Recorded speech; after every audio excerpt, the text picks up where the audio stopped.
ప్రజల దృష్టిలో KA Paul శాంతి ప్రతినిధా లేక జోకరా?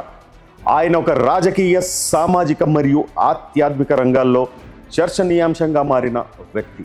ఒకప్పుడు ప్రపంచ దేశాధినేతలు ఆయన అపాయింట్మెంట్ కోసం ఎదురు చూసేవారు, ఎంతో గౌరవం ఇచ్చేవారు. కానీ ఇప్పుడు పరిస్థితి ఎలా మారిందంటే ఆయన కనిపిస్తున్నా వినిపిస్తున్నా ఒక జోకర్ని చూసినట్టు నవ్వుతున్నారు.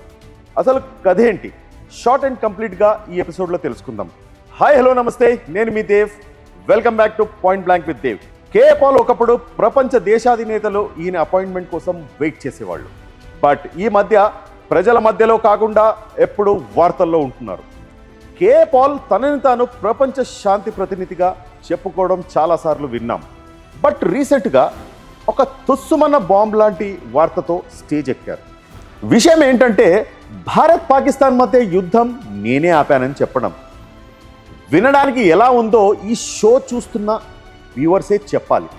ఇప్పటి వరకు మీడియా ద్వారా ప్రజలకు తెలిసినది ఏంటంటే డీజీఎంఓ హాట్లైన్ మీటింగ్ పెట్టుకొని 2 దేశాల ప్రధానులు, ముఖ్య రాజకీయ నాయకులు, త్రివిధ దళాల అధిపతులు కూర్చొని మాట్లాడుకున్న తర్వాతనే యుద్ధానికి విరామం ఇచ్చారని.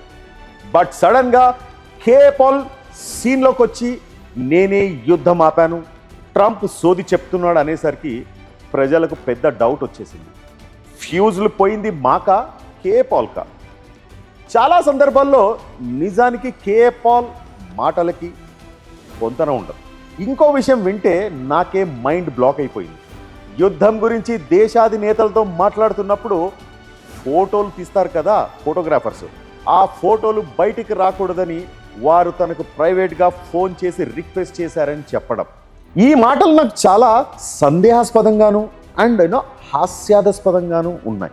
ఇప్పుడే కాదు, ఇలాంటి చాలా విషయాల్లో ప్రజల దృష్టిలో తనను తాను హీరోగా కాదు, సూపర్ హీరోగా చూపించుకునేలా ప్రవర్తిస్తుంటాడు. కొందరు పబ్లిసిటీ స్టంట్ అంటుంటే మరికొంతమంది పిట్టల ధర వచ్చాడు రాయ్ అని విమర్శిస్తుంటారు. ప్రజాశాంతి పార్టీ పెట్టి 16 సంవత్సరాలు కావస్తున్నా కనీసం ఇప్పటి వరకు ఒక్క సీటు సాధించడం పక్కన పెడితే ఇప్పటి వరకు చాలామందికి ఆయన పార్టీ ఇది అని కూడా తెలియదు. అందుకే కొంతమంది కేఏ పాల్ రాజకీయాన్ని ఒక ముసుగులా, ఒక షీల్డ్లా వాడుకుంటున్నారని అంటున్నారు. నిజంగానే ప్రజలకు సేవ చేయడానికి పార్టీ పెట్టాడా లేక ఇంకేదైనా మతలబు దీనిలో ఉందా? రీజన్ ఏంటంటే కేఏ పాల్ ఇప్పటి వరకు ఏ ఒక్క రాజకీయ నాయకుడిని వదిలిపెట్టలేదు. అందరినీ ఒక రేంజ్లో ఆడేసుకున్నాడు, పిఎంతో సహా కలిపి. బట్ ఇప్పటి వరకు ఈయన మీద ఎవరు యాక్షన్ తీసుకోలేదు. యాక్షన్ సంగతి పక్కన పెడితే ఒక్కరు కూడా రివర్స్ కౌంటర్ ఇచ్చిన దాఖలాలు కూడా లేదు. ఎందుకు? రీసెంట్గా చూస్తే ఒక యూట్యూబ్ ఛానల్ వాళ్ళు అధికారంలో ఉన్న ప్రభుత్వం మీద ఏదో మాట్లాడారని నైట్కి నైటే ఛానల్ ఓనర్ని లోపలేసి డీసీఎం వ్యాన్లో కంప్యూటర్ ఎత్తుకెళ్ళిపోయారు పోలీసులు. నానా హంగామా చేశారు. మరి వాట్ అబౌట్ కేఏ పాల్? కానీ ఇప్పటి వరకు నిధుల సేకరణ విషయంలో ఎలాంటి అధికారిక చట్టపరమైన చర్యలు తీసుకోలేదు. పబ్లిక్గానే నేను రాష్ట్రానికి ఇన్ని వందల కోట్లు తీసుకురాగలను అని చెబుతున్నా ఎవరికి డౌట్ రావడం లేదు.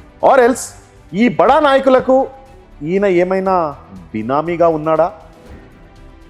అంటే కేఏ పాల్ చారిటీని నడిపిస్తున్నాడు, సో దాని ద్వారా ఏమైనా లావాదేవీలు నడుస్తున్నాయా అని ఏమో, ఇట్స్ అ డౌట్.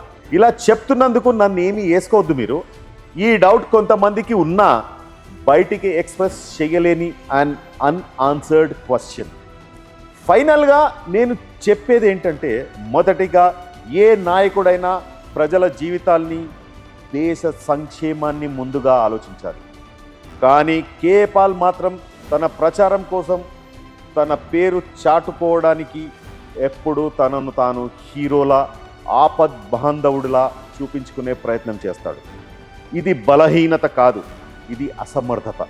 నిజమైన నాయకులు మాటలతో కాదు, పని చేస్తూ ముందుకు వెళ్తారు. కానీ ఈ వ్యక్తి మాటలతోనే మైమరిచేలా చేస్తాడు. అసలు ఆ మాటలకు ఆధారం లేకుండా ప్రజలు ఎలా నమ్ముతారనుకుంటున్నాడు? అలాగే ప్రపంచానికి ఫోటో బయట పెట్టకూడదని చెప్పడమేమి పెద్ద విషయం కాదు. నిజానికి ఇలాంటి మాటలు చెప్పడం ద్వారా ప్రజలకు అబద్ధం చెప్పడానికి ప్రయత్నిస్తున్నాడని కూడా ఈజీగా అర్థమైపోతుంది. ప్రజలు అతన్ని ఒక జోకర్లా చూస్తున్నారు. అతని మాటలు, అతని ప్రవర్తన ప్రజలకు నచ్చడం లేదు. అవినీతి, అబద్ధాలతో ప్రజలను మచ్చిక చేసుకోవాలి అనుకోవడం ఎవరికీ మంచిది కాదు. మాకు కావాల్సింది మాటలతో మాయ చేసే కేఏ పాల్ కాదు. మీ మాట వినడం కోసం, మిమ్మల్ని చూడడం కోసం లక్షల మంది వచ్చారు చూడండి ఆనాడు. ఆ డైనమిక్ కేఏ పాల్ కావాలి. Past is past, but don't ever expect present in past. You have to achieve present from the past. Please like, share and subscribe. మరో టాపిక్తో మళ్ళీ కలుద్దాం. మీ దేవ్ సైనింగ్ ఆఫ్.